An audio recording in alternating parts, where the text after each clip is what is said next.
कुशीनगर राज्य में एक तेजीमाला नाम की एक लड़की रहा करती थी। तेजीमाला की मां का देहांत हुए बहुत समय बीत गया था। नदी के किनारे बसे सुंदर घर में वह अपने पिता बसंत के साथ रहती थी। एक दिन उसके पिता एक गांव में विवाह की दावत में गए। वहां से लौटते तो तेजीमाला की दूसरी मां मिंती उसके साथ थी। मिंती ने तेजीमाला को गोद में खींचकर ढेर सारा प्यार दिया। बसंत निश्चित हो गया कि मिंती उनकी बेटी का पूरा पूरा ध्यान रखेगी। बसंत के बाहर जाते ही मिंती ने दम से तेजीमाला को गोद से पटक दिया और मुंह बनाकर बोली, दैया रे दैया, इतनी बड़ी होकर भी बाप से लाड़ लड़ाती है। तेजीमाला चुपचाप उठकर घर के काम काज में लग गई। उसने समझ लिया कि मिंती उससे प्यार नहीं करती, फिर भी उसने पिता से कुछ नहीं कहा। दिन बीतते गए। बसंत के बाहर जाते ही मिंती अपनी असली रूप में आ जाती। एक दिन धान की कोठरी के पास काला सांप दिखाई पड़ा तो देखते ही उसने सांप को ओझल कर दिया। मिंती ने बहाने से तेजीमाला को सारा दिन धान की कोठरी के बाहर बिठाए रखा ताकि सांप उसे खा ले, परंतु तेजी का भाग्य अच्छा था, वह बच गई। उसके पिता दूर स्थानों की यात्रा करके व्यवसाय करते थे। कई बार उन्हें महीनों महीनों घर से बाहर रहना पड़ता था। उनके सामने मिंटी तेजी को बहुत प्यार से पुकारती थी, तेजी बिटिया, जरा इधर तो आना।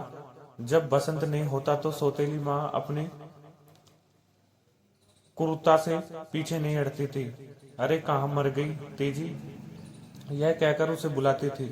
तेजी माला के घर के बाहर रंगीन पत्तियों वाला वृक्ष था, वह वहां बैठकर रोती थी। एक दिन एक सुंदर युवक उसके घर आया और वह उसके पिता के मित्र का इकलौता बेटा था। उसने तेजी माला के आगे विवाह का प्रस्ताव रखा। मिंटी ओठ से उसकी बातें सुन रही थी। वह झट से सामने आई और हाथ नाचकर बोली, क्यों रो रही है तेजी माला, मक्खी की तरह क्या मंडरा रही है? चल करदे पर कपड़ा मार।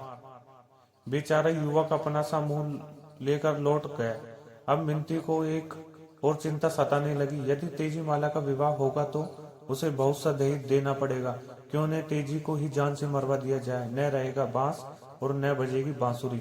बस यह विचार आते ही उसने तेजी को मारने की योजना बना ली। अगले दिन उसने तेजी माला के खाने में जहरीला कीड़ा डाल दिया। तेजी ने वह खाना खाया, परंतु उसे कुछ नहीं हुआ। इस बार भी उसका भाग्य ने उसका साथ दिया।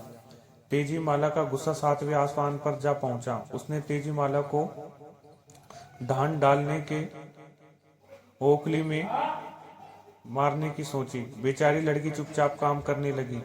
मिंती ने जोर से मूसल का वार किया तो तेजी का हाथ कुचल गया। वह दर्द के मारे तिलमिला उठी। मिंटी हंसकर बोली, इतनी सी चोट से घबराती नहीं है, चल दूसरे हाथ से डाल। इस तरह से उसने तेजी माला का दूसरा हाथ भी कुचल दिया।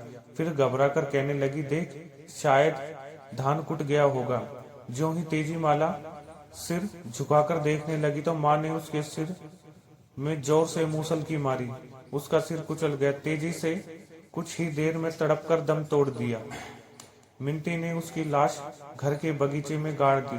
कुछ दिन में वह कड़वी मोटी मिर्ची का पौधा उग आया।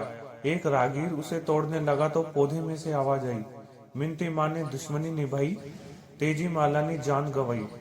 सौतेली माँ ने यह आवाज सुनी तो उसने वह पौधा उखाड़ कर फेंक दिया। जिस जगह पर उसने वह फेंका था, कुछ दिनों बाद वह कद्दू की एक बेल उगाई। वह पौधा भी बोलता था। मिंटी ने डर के मारे आधी रात को बेल उखाड़ी और नदी में फेंक दी। वह पौधा नदी में जाकर कमल का फूल बन गया। संयोगवश तेजी के पिता नाव से वहां से लौट रहे थे।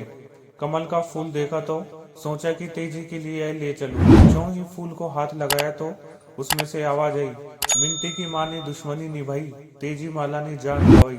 बसंत कांप उठे। घर पहुंचते ही पत्नी से पूछा, तेजी माला कहाँ पर है? मिंटी ने झूठ बोला, वह मेरी माँ के घर गई है। बसंत ने कमल का फूल हाथ में लेकर कहा, मुझको सारा हाल बता, तेजी असली रूप में आ जा। पिता की प्यार भरी आवाज सुनते ही तेजी माला फूल से बाहर आ गई और उसकी सारी बातें सुनकर बसंत ने मिंटी को धक्के देकर घर से बाहर निकाल दिया। इस तरह दोनों बाप बेटी साथ साथ रहने लगे।